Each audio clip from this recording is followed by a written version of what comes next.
تو ان کی 4 جلدوں سے نہیں گھبرانا آپ نے، بلکہ اس بات پر توجہ دینی ہے کہ اس کے ذریعے سے آپ تاریخی جو ادوار ہیں، ادبی تاریخ کے مختلف دور ہیں، انہیں اچھی طرح سے تیار کر سکتے ہیں۔ اس کے علاوہ ایک اور کتاب ہے ڈاکٹر تبسم کاشمیری کی، اردو ادب کی تاریخ۔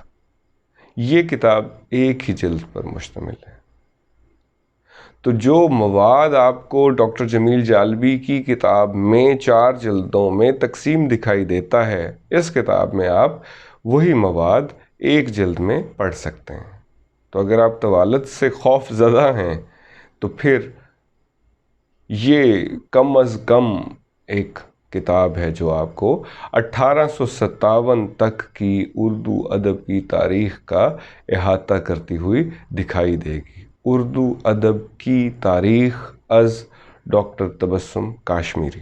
بہتر تو یہ ہے کہ اگر آپ ان دونوں ہی کتابوں کو، دونوں ہی تواریخ کو پڑھ سکیں، لیکن چلیں کم از کم ایک کو ضرور پڑھ لینا چاہیے۔ اور اس کے بعد یعنی 1857 کے بعد جو اردو کی ادبی تاریخ ہے، اس کے حوالے سے کتاب کون سی اہم ہے؟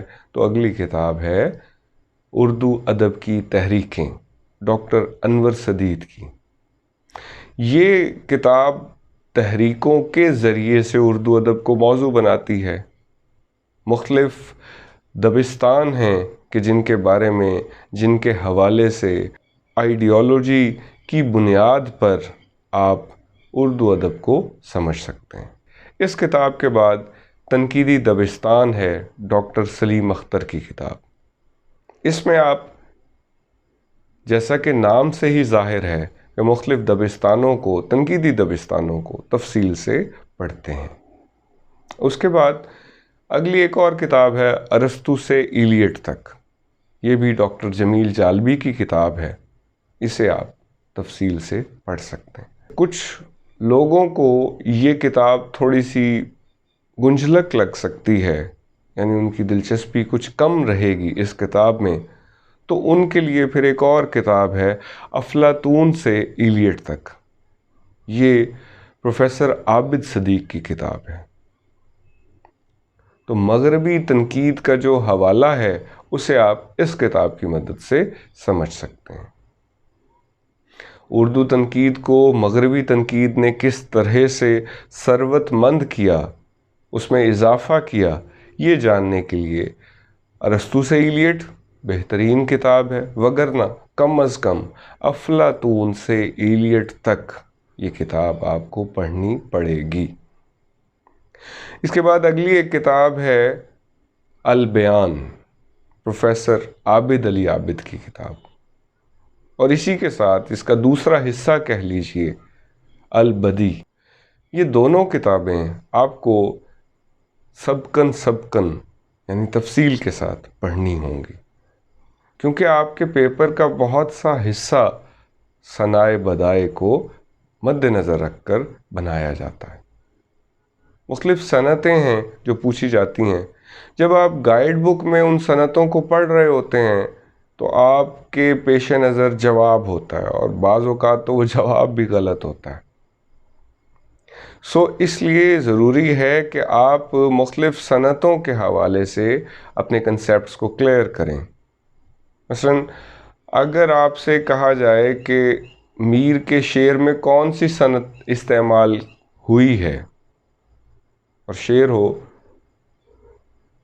ایک سب آگ ایک سب پانی، دیدہ و دل عذاب ہیں دونوں، تو جب تک آپ نے صنعت لف و نشر نہیں پڑھی ہوئی، آپ کیسے اس شعر میں صنعت کی نشاندہی کر سکتے ہیں؟ گائیڈ بک میں اس طرح سے تفصیل کے ساتھ صنعت کو واضح نہیں کیا ہوا ہوتا۔ میرا تجربہ مجھے یہ بتاتا ہے کہ جو لوگ اس راستے پر چلے تھے، جنہوں نے گائیڈ بک پر اکتفا کیا تھا، وہ کامیاب نہیں ہو سکے تھے۔